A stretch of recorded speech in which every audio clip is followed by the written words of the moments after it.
Hello दोस्तों, स्वागत है आपका फिर से आपके YouTube चैनल किस्मत कहानी पर। मैं आज फिर लेकर आई हूँ आप लोगों के लिए एक और दिलचस्प कहानी जिसका नाम है बोझ। तो बिना समय गवाए बढ़ते हैं कहानी की ओर। कविता अपने माता पिता की बहुत लाडली थी। 3 बड़े भाइयों की बहन थी। कोई भी चीज मांगने पर उसी वक्त सामने हाजिर हो जाती। पूरे घर में रौब था उसका। पूरे परिवार और नौकरों पर राजकुमारी की तरह हुक्म चलाती थी कविता। स्कूल में भी पूरा रौब था उसका। बड़े घर की लाडली जो थी वह। ऐसे ही उसने कॉलेज में दाखिला लिया। उसके ठाट बाट, बड़ी गाड़ियों में आना जाना, हर दिन नया फैशन देखकर हर कोई उससे दोस्ती करना चाहता था। थोड़े ही दिनों में उसके बहुत से दोस्त बन गए। पूरे कॉलेज में उसकी अपनी एक अलग ही पहचान थी। इन दिनों उसके घर एक रिश्ता आया। खानदानी लोग थे और पापा की पुरानी जान पहचान थी उनके साथ। कविता के साथ कोई जबरदस्ती नहीं थी, पर कविता ने फिर भी हाँ कर दी, क्योंकि वह अपने परिवार से बहुत प्यार करती थी। वह जानती थी कि वह लोग उसका अच्छा ही सोचेंगे। लड़के का नाम था राज। राज काफी पढ़ा लिखा और समझदार लड़का था। ससुराल वाले भी बहुत अच्छे थे। ससुराल में कविता की जगह वैसी ही थी जैसे कि मायके में। कोई भी कार्य कविता की सलाह के बिना नहीं होता था। सबकी लाडली बहू बन गई थी। फिर उसके घर में एक बेटे का जन्म हुआ जिसका नाम राहुल था। राहुल कविता को जान से प्यारा था। पोता पाकर ससुराल वाले तो फूले ही नहीं समाते थे। कविता कभी कभी सोचती थी कि उसकी किस्मत कितनी अच्छी है। उसका हर अपना उससे कितना प्यार करता है। चाहे जीवन में कैसा भी समय आए, मेरे अपने हमेशा मेरे साथ हैं। मैं कभी अकेली नहीं हो सकती। कितनी खुशकिस्मत हूँ मैं। पर शायद कविता की खुशियों को उसकी अपनी ही नजर लग गई थी। एक दिन वह मायके जाने की जिद कर बैठी। राज को बहुत काम था, लेकिन वह फिर भी उसे ले गया।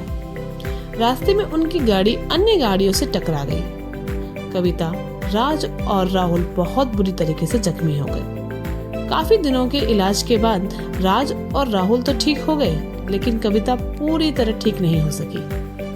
सर पर चोट लगने के कारण वह अपनी आंखों की रोशनी खो बैठी।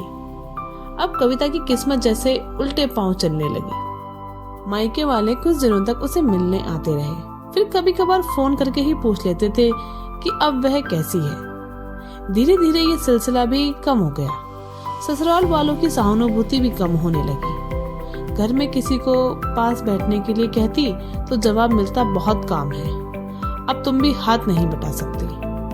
राज भी चिड़चिड़ा सा हो गया। बस राहुल ही था उसके साथ, जिसके साथ हंसते खेलते उसका वक्त गुजरता।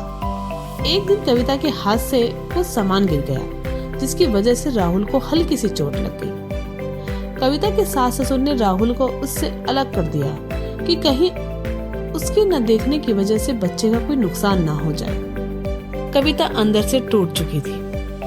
एक दिन उसने सबके सामने मायके जाने की इच्छा रखी तो राज उसे तुरंत मायके छोड़ आया, जैसे कि वह भी यही चाहता था। लेकिन राहुल को उसके साथ नहीं भेजा गया। कविता कभी राहुल से दूर नहीं रही थी, पर अपनी कमी के कारण उसने ज्यादा बहस नहीं की। कविता को लगा कि वह 3-4 दिन वहां रहेगी तो थोड़ा हवा पानी बदल जाएगा, क्योंकि वह कितने दिनों से कहीं भी बाहर नहीं गई थी। घर वाले भी इतने दिनों बाद उसे देखकर कितने खुश होंगे। कविता के घर पहुंचने पर सब लोग बहुत खुश हुए।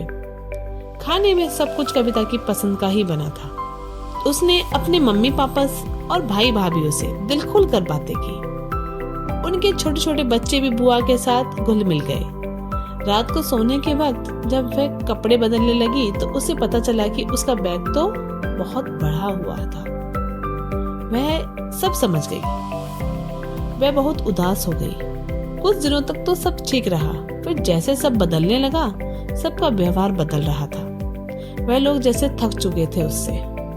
सब लोग घुमा फिरा कर पूछने लगे कि राज कब आ रहा है उसे ले जाने। वह बहाना बना देती, जबकि वह जानती थी कि उस घर में अब उसके लिए कोई जगह नहीं थी। कविता से चलते वक्त कुछ ना कुछ नुकसान हो जाता। थोड़ी बहुत टोका टाकी उसे सुनाई देती, वह टाल देती।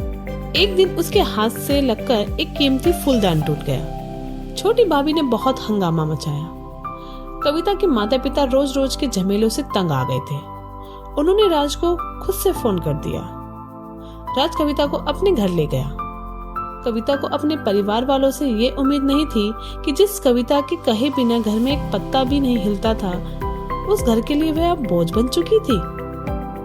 राज के साथ ससुराल आते वक्त वह बहुत खुश थी, क्योंकि वह अपने घर जा रही थी, अपने जिगर के टुकड़े राहुल के पास। परंतु यह खुशी कुछ पल की ही थी। सारा बंदोबस्त पहले ही किया हुआ था।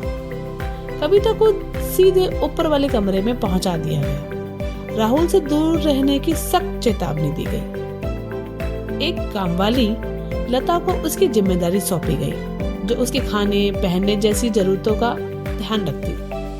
कविता ज्यादातर चुप ही रहती। कभी कभी कामवाली लता से थोड़ा बतिया लेती। उसके जरिए राहुल का पता चल जाता। सबकी लाडली बेटी और बहू सबके लिए लाडली से बोझ बन चुकी थी। तो दोस्तों, कैसी लगी आपको कहानी, प्लीज कमेंट करके बताइएगा। ये कहानी काल्पनिक है।